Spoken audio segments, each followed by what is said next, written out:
예나 지금이나 한 나라의 수도는요, 그 나라의 정치, 경제, 문화, 사회뿐만 아니라 군사력의 중심 거점이고 요충지고 한 나라의 자부심이라고 할 수 있겠습니다. 그러다가 혹여 나라와 나라 간의 전쟁이라도 나면 상대국의 수도를 먼저 공략해서 기선을 제압하고 압도하면서 상대방 적국의 자존심을 꺾기도 했습니다. 그런가 하면 오래전 일이 되어버렸지만 9.11 테러처럼 오사마 빈 라덴 같은 이슬람 무장 테러 단체가 미국의 심장부라고 할 수 있는 펜타곤을 공격한다든지 뉴욕에 있는 세계무역센터를 공격한 것을 생각해 본다면 한 도시를 공격하는 것, 도시를 무너뜨리는 것은 나라의 자존심을 무너뜨리는 일인 것 같습니다. 최근에 러시아가 우크라이나를 침략해서 전쟁을 벌이고 있는데 맨 처음에 공략한 것이 수도 키예오를 공습한 것이 대표적인 예라고 할 수 있겠습니다. 이스라엘 백성들에게 예루살렘은요, 오늘날 한 나라의 수도 그 이상의 의미였습니다. 왜냐하면 오늘 본문에 보면 예루살렘을 거룩한 성이라고 하고 있죠. 예루살렘이 거룩한 이유가 뭘까요? 무엇이 거기에 있기 때문에 그럴까요? 하나님의 성전.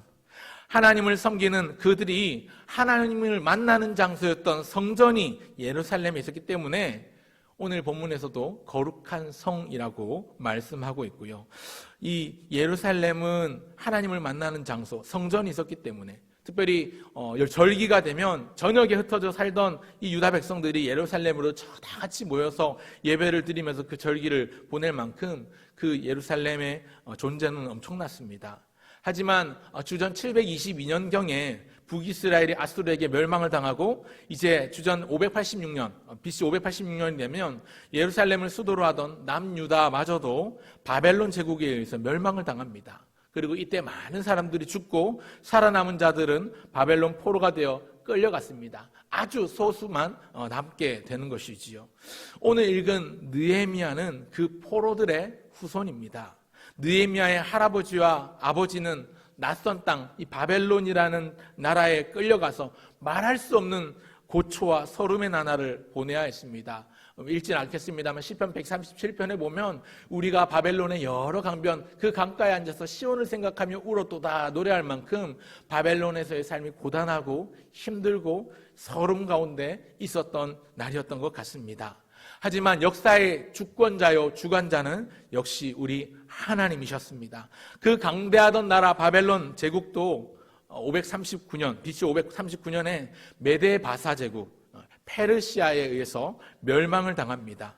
하나님은 바사왕 고레스의 마음을 감동하셔서 유다 백성들의 귀환을 허락합니다. 고향으로 돌아갈 자는 돌아가라는 겁니다. 그리고 약 3번에 걸쳐서 유다 포로들이 예루살렘을 기점으로 유다로 귀환하게 되는데요.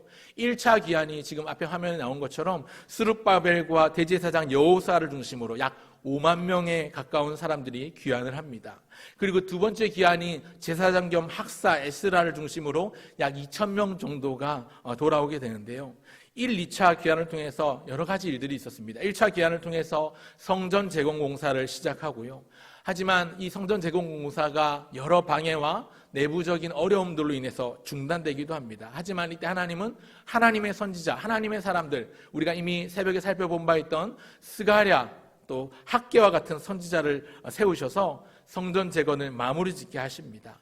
그리고 한 60년 정도가 지난 후에 에스라가 2차로 귀환하는데 하나님은 제사장 겸 학사였던 이 에스라를 통해서 이스라엘의 어떤 순수한 혈통과 예배를 회복하면서 일종의 영적인 부흥을 경험하게 됩니다. 이 내용이 에스라서에 나옵니다. 느헤미야와 우리가 지난주까지 아마 읽었을 에스라서에 보면 에스라 1장부터 6장까지가 스룹바벨과 여호수아에 관한 이야기가, 그리고 7장부터 마지막까지가 이 학사 에스라를 중심으로 한 성전 재건의 이야기들이 나오는데요. 사실 에스라서와 느헤미야서는요, 원래 한 권의 책이었습니다. 오늘처럼 우리가 분리해서 보고 있는 게 불과 오래되지 않았습니다. 원래는 한 권의 책이었습니다. 그러다 보니까 그 시기와 내용과 유사점들이 굉장히 많고 또 연결이 되기도 합니다. 이 바사 제국, 이 페르시아 제국은 다른 민족에게도 관대한 포용 정책을 폈습니다. 이 정책 덕분에 이 느헤미야는요, 나름 출세를 하고 자수성가해서 왕궁에서 왕의 수를 맡아 시중드는 관원장의 자리까지 올라갑니다. 오늘날로 친다면 청와대 경호실장이나 청와대 비서실장 정도에 해당하는 굉장히 높은 고위 관리가 된 것이지요. 그러던 어느 날 고향 예루살렘의 성문이 불타버리고 성벽은 무너져서 폐허가 된 채로 방치되고 있다는 소식을 들은 이 느헤미야가 수심이 가득해서 울며 금식하며 하늘의 하나님, 크고 두려우신 하나님께 기도하는 것으로 이 느헤미야서가 시작을 하는데요. 그리고 당시 왕이었던 아닥사스다 왕의 허락을 받아서 이제 술관원장이 아니라 유대 총독의 자격으로 예루살렘으로 돌아오게 되는 것이 에스라가 두 번째로 귀환한 지 13년이 지난 때의 일입니다. 느헤미야는 탁월한 리더십과 능력을 가지고 있어서 그 능력을 발휘해서 무너졌던 성벽을 세우고 성문을 새롭게 만들고 그래서 이곳저곳을 공사하는 성전 재건 공사를 무려 52일 만에 이루어냅니다. 그리고 이 느헤미야서, 앞서 말씀드린 에스라서와 같은 한 권의 책이라고 말씀드렸는데 에스라서에도 그렇고 느헤미야서에도 그렇고 빠짐없이 등장하는 한 표현이 있는데 그게 뭐냐면 하나님의 선한 손에 도우심이라는 표현입니다. 하나님의 선한 손에 도우심. 우리 하나님의 선한 손이 나를 도우셨다. 에스라 7장에도 나오고 에스라 8장에도 나오는 게 뭐냐면 하나님의 선한 손에 도우심을 얻어서 이 일을 이루었다는 것이고요. 또 느헤미야서에도 보면요, 느헤미야서에 또 이런 표현이 나옵니다. 느헤미야에도 2장에 보면 두 번에 걸쳐서 이 표현이 나오죠. 내 하나님의 선한 손이 나를 도우심으로 왕이 이 일을 허락했다. 또 18절에도 보니까 하나님의 선한 손이 나를 도우신 일과 하면서 하나님의 선한 손이, 보이지 않는 하나님의 그 능하신 손이 나를 도우시고 하나님의 역사를 이루고 있다라고 성경이 말씀하고 있습니다. 여러분, 우리 하나님은요, 모든 나라의 흥망성쇠와 우리 개인 한 사람 한 사람의 생사화복을 주장하시는 전능하신 하나님이신 줄 믿습니다. 여러분, 그 하나님의 선한 손의 도우심으로 인해서 하나님은 학사 겸 제사장이었던 에스라와 또 총독 느헤미야를 통해서 성전을 회복하고 성벽을 재건하는 은혜를 허락해 주셨던 것입니다. 그 하나님의 선한 손의 도움을 받았던 학사 에스라처럼 또 총독 느헤미야처럼 오늘 이 밤에 나오신 저와 여러분 모두가 하나님의 선한 손이 우리를 도우심으로 말미암아 오늘 본문 말씀이 우리에게 주시는 말씀을 믿음으로 받고 아멘으로 화답하게 되기를 간절히 바라고 소원하며 기도합니다. 여러분, 그런 의미에서 오늘 주신 말씀, 우리에게 주시는 두 가지 메시지만을 함께 생각해보고 집중해보고자 합니다. 첫 번째로 기억할 것은 나부터 먼저 헌신하라는 겁니다. 한번 따라합시다. 나부터 먼저 헌신하라. 나부터 먼저 헌신하라. 오늘 설교 제목을요, 하나님, 일상에서 하나님 나라를 세우라라고 지었는데요. 일상에서 하나님 나라를 세우라라고 이 굉장히 거창한데요. 사실 줄여서 일하세입니다. 제가 일하세 이걸 맞췄는데 그 일상에서 하나님 나라를 세우는 것은요, 남에게 미룰 일이 아니고요, 당장 나부터 먼저 헌신함으로 시작될 수 있습니다. 방금 읽은 느헤미야 11장은요, 말씀드린 것처럼 느헤미야의 핵심 주제인 성벽 재건 공사가 이미 끝난 상태입니다. 재건 공사를 모두 완료한 상태입니다. 그래서 함께 모여서 기쁨의 잔치도 벌이고요, 학사 에스라가 율법책을 낭독할 때 모든 백성들이 무릎과 무릎 사이에 코를 집어넣고 하나님 앞에 회개하고 기뻐하며 울며 그렇게 하나님 앞에 나아가는 일들이 일어나기도 했던 그 뒤의 일입니다.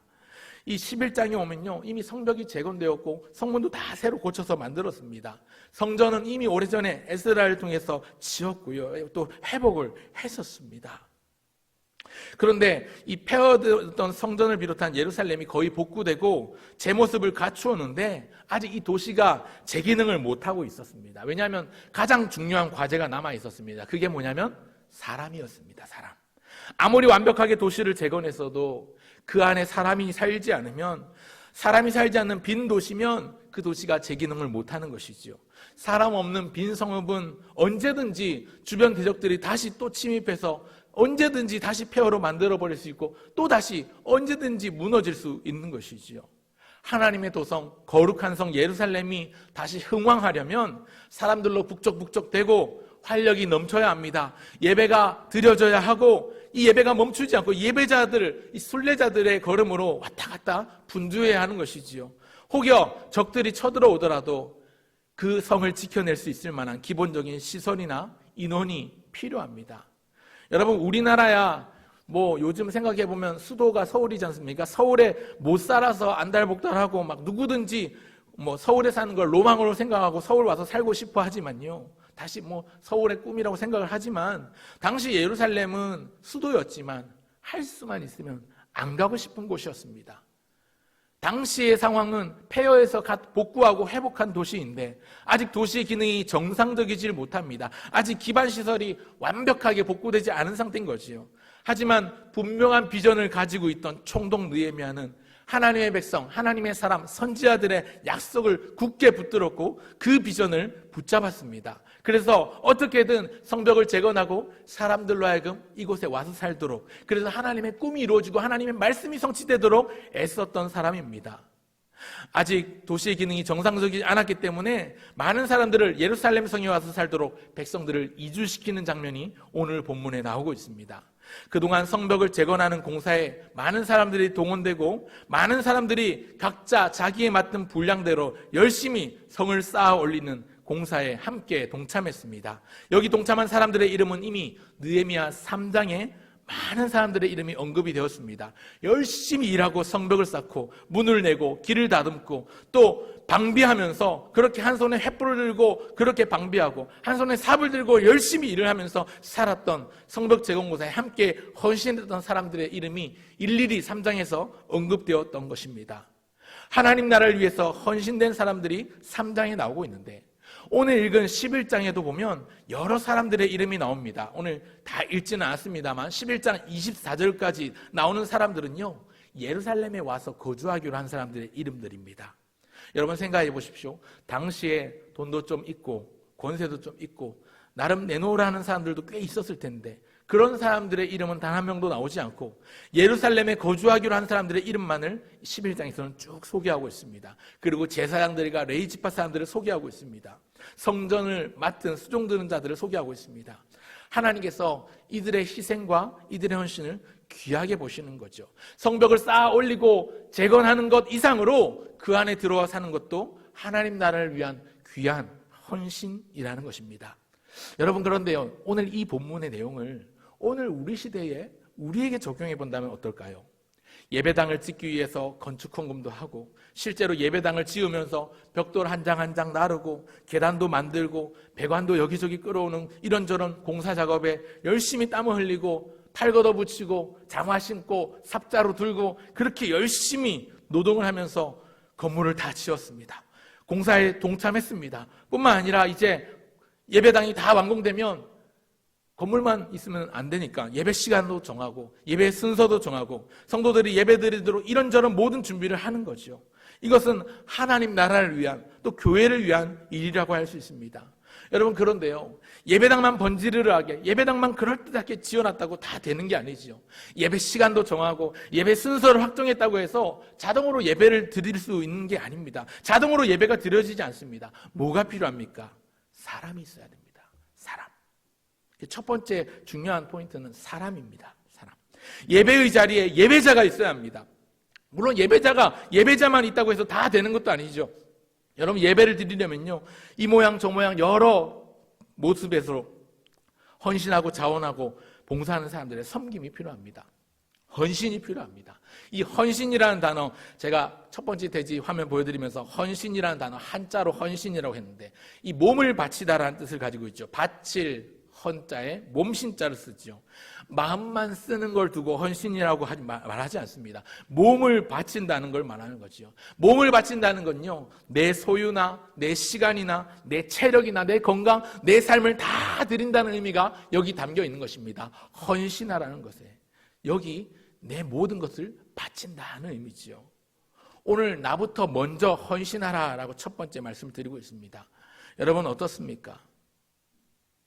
여러분, 제가요, 지난 4월달 마지막 주, 넷째 주와 다섯째 주 마지막 주에 주일 오전 예배를 준비하고 인도하면서 정말 느낀 게 많거든요. 주일날 예배를 위해서 얼마나 많은 애를 쓰고 수고를 해야 하는지, 물론 평소에도 잘 알고 있습니다만, 머리로는 알고 있습니다만, 막상 또 주일 오전 예배를 준비하고 또 설교를 준비하고 설교자로서 설교 한 편을 준비하는 걸, 혹 어떤 학자는 해산의 고통에 비유할 만큼 그만큼 본문을 정하고 묵상하고 성경을 연구하고 또 배경을 공부하면서 무엇보다 우리 성도들의 영적인 상태를 진단하고 이 일들을 기도로 준비하는 모든 과정이요, 참 쉬운 일이 아닙니다. 그런데 설교자만 아니고요, 여러분 눈에 보이는 교회학교 교사라든지 찬양대나 또 피아노 반주하는 반주자, 오르간 반주자, 또 찬양팀 이런 분들 외에도 예배를 위해 준비하는 손길이 얼마나 귀하고 많은지요. 보이지 않는 곳에서 섬기고 봉사하는 분들이 사람이지 않습니까? 주차 안내 봉사, 또 주방 설거지 봉사, 심지어 보이지 않지만 지금도 열심히 돌아가고 있는 방송실 업무, 이런 것들, 심지어 여러분들 모르는 때에 이루어지는 청소하고 쓰레기를 분리수거하는 이런 일들까지 보이지 않는 곳에서 묵묵하게 섬기고 헌신하니까 주일날 교회가 돌아가고 예배가 드려지는 겁니다. 만약에 그런 분들이 다 없었다고 한다면 주일날 교회가 제대로 돌아가겠습니까? 누가 알아주든 알아주지 않든 최선을 다해서 자원하며 섬기는 분들이 계시기 때문에 교회가 교회답게, 예배가 예배답게 드려질 수 있는 것입니다. 여러분, 하드웨어를 갖췄다고 해서 다 돌아가는 게 아닙니다. 여러분, 자동차를 만들었다고 해서 자동차가 자동으로 움직이진 않습니다. 자동차를 운전할 운전자가 필요하지요. 또 자동차를 움직일 수 있는 에너지원, 동력원이 필요하죠. 휘발유든 경유든 전기든 수소든 어떤 에너지원이 있어야 차가 움직이는 것이지요. 자동차를 움직이는 게 그런데 하물며 교회도 마찬가지입니다. 교회당이요, 건물만 있다고 예배가 되는 게 아닙니다. 뭐가 있어야 되냐면요, 사람이 있어야 합니다. 사람. 예배를 인도하며 말씀을 전할 목회자가 있어야 되고, 예배를 섬길 봉사자들이 필요하고요, 또 함께 예배할 예배자들이 필요합니다. 예배의 동역자들이 필요합니다. 오늘 사랑하는 여러분, 우리가 한 영혼 한 영혼에 집중하면 좋겠습니다. 이제 다음 주일이면요, 이제 21일 날 우리가 준비하고는 다 다음 주일이죠. 이제 부평가족 총동원 주일을 준비하고 있는데 다음 주일이면 아마 여러분들에게 초청장을 나눠드릴 거예요. 그래서 초대할 수 있는 가족들, 이웃들, 또 장기 결석 중인 교회의 발길을 끄는 지 오래된 이런 분들 함께 초대하고, 또 낙심한 분들, 그래서 교회 나오지 못하는 분들에게 초청장을 전달하면서 우리의 이 빈자리들을 그런 분들이 한 분 한 분 채워갈 수 있기를 바랍니다. 그런 소망을 가져옵니다. 하나님, 이 빈 공간을 채우는 게 교회를 위한 일이고 또 하나님 나라를 위한 일입니다. 하나님, 이 일에 함께해 주십시오. 하나님의 선한 손에 도우심을 인해서 우리가 준비하고 계획한 이 일이 우리의 생각으로 끝나지 않고 하나님의 크신 역사로 이루어지기를 소원합니다. 이런 마음으로 기도할 수 있는 저와 여러분 모두가 되시기를 주의 이름으로 축원합니다. 여러분, 오늘 하나님 나라를 위해서 해야 되는 일, 나부터 먼저 헌신하는 것입니다. 사랑하는 성도 여러분, 오늘 하나님 나라를 위해서, 주의 몸된 교회를 위해서 나부터 먼저 헌신하시길 바랍니다. 아마 그래도 새벽 기도회나 수요 예배, 금요 기도회에 나오시는 분들 정도 되면 우리 교회 리더라고 할 만하지요. 오늘 본문에 보면 이 리더들, 지도자급에 해당하는 사람들이 먼저 솔선수범하는 모습을 볼 수가 있는데요. 오늘 보면 1절과 2절을 보십시오. 1절과 2절 같이 한번 읽어볼까요? 같이, 조금 길지만 같이 읽겠습니다. 시작. 백성의 지도자들은 예루살렘에 거주하였고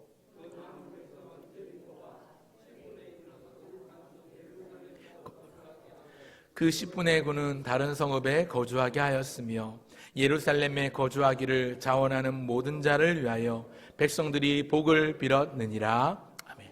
여러분, 여기 1절 2절에 보면 세 부류의 사람이 등장하는데 제가 괄호를 이렇게 쳐놨어요. 첫 번째 부류의 사람들은 지도자들입니다. 그리고 두 번째 부류의 사람들은 제비 뽑아 나눠 걸린 10분의 1에 해당하는 사람들입니다. 그리고 세 번째 해당하는 사람들이 자원하는 모든 자들입니다. 여러분, 이 세 부류의 사람들은 모두 다 하나님의 나라를 위해서, 예루살렘, 유다를 위해서, 성전을 위해서 헌신한 사람들입니다.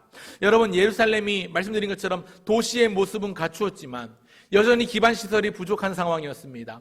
또 언제 대적들이 예루살렘을 공격해 올지 모르는 전쟁의 위험이 도사리고 있었습니다. 그러니 그곳에 사는 건 많은 위험과 손해와 온갖 불편을 감수해야만 하는 일입니다. 그런데 첫 번째 지도자들이 먼저 들어와 살기로 하는 겁니다.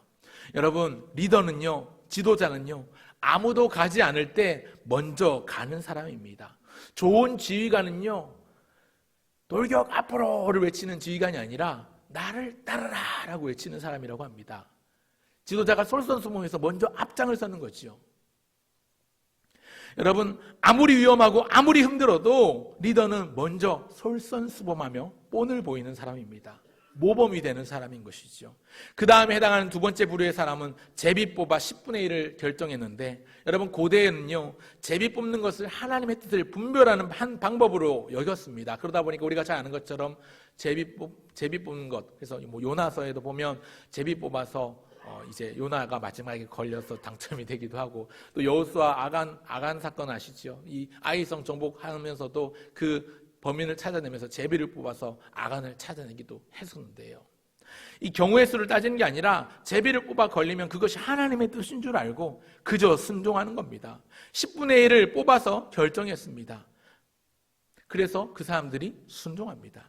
그리고 세 번째 부류, 굉장히 귀한 사람들이 나오는데 스스로 자원해서 예루살렘에 살기로 한 사람들입니다. 이들의 자원이 얼마나 대단한 결심인지 나머지 모든 백성이 그들을 칭찬하고 그들을 위해서 복을 빌었다고 오늘 말씀이 기록하고 있지요.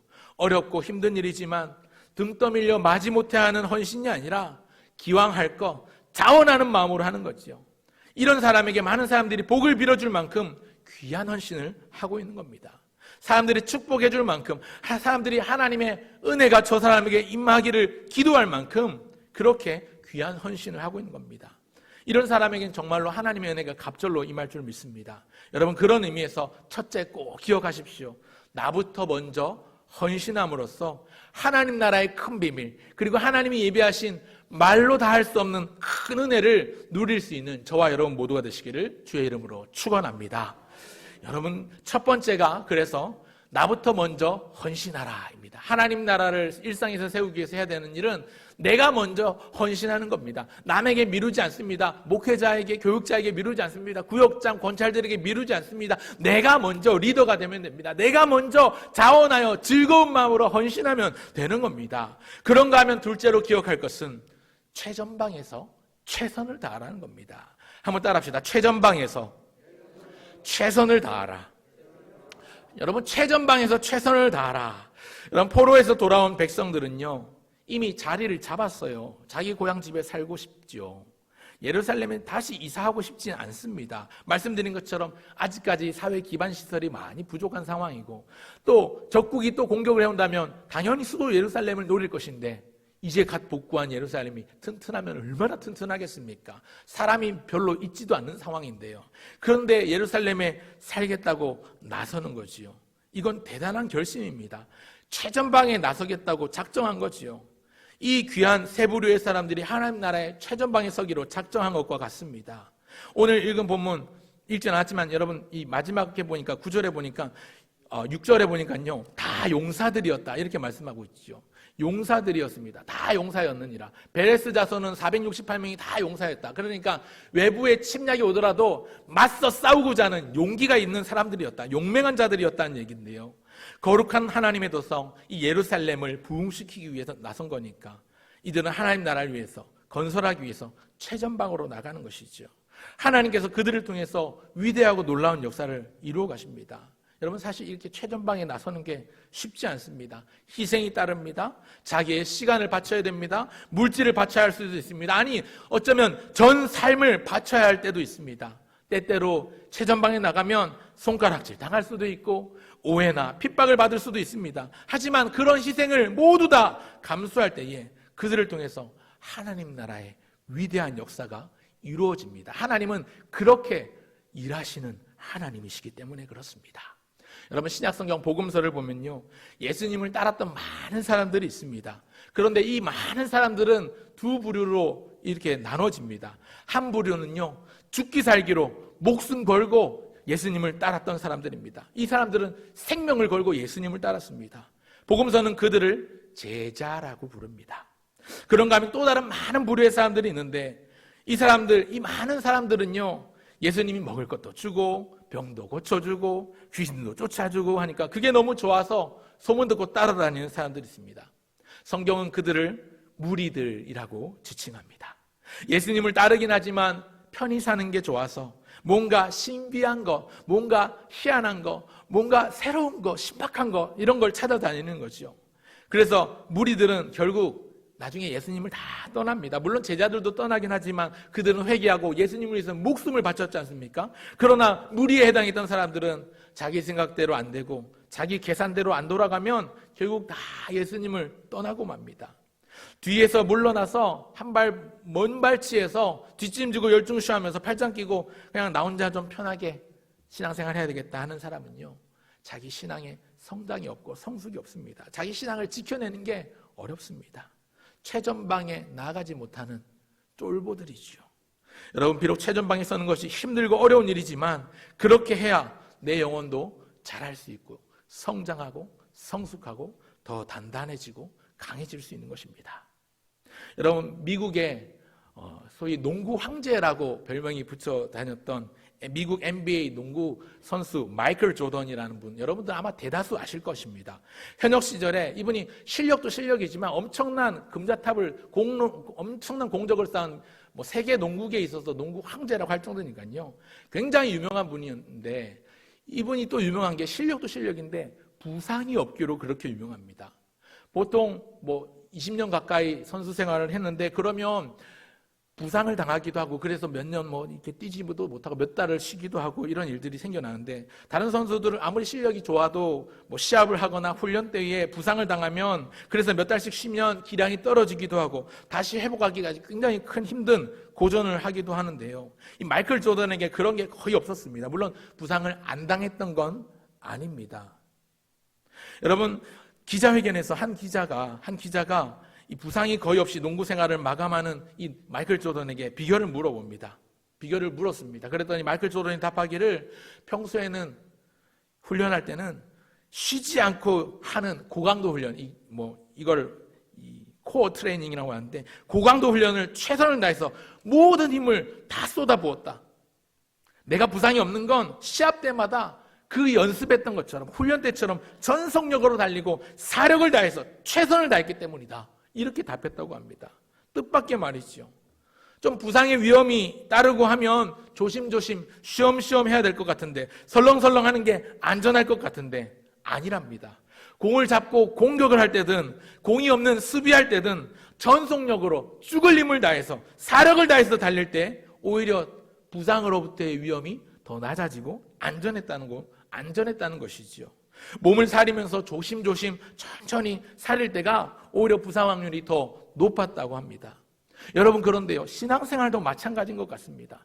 전속력으로 달리는 게 안전합니다. 최전방에서 열심히 복음을 위해서 또 하나님의 영광을 위해서 그렇게 헌신할 때에 내 영혼이 더욱더 강력해지고 내 영혼이 더욱더 든든하게 설 수 있는 것입니다. 나는 그냥 뒤에서 먼발치에서 조용히 나 혼자 신앙생활 해야지 하는 이런 사람들은요, 신앙의 성장이 없고 진보가 없고 성숙을 기대하기가 어렵습니다.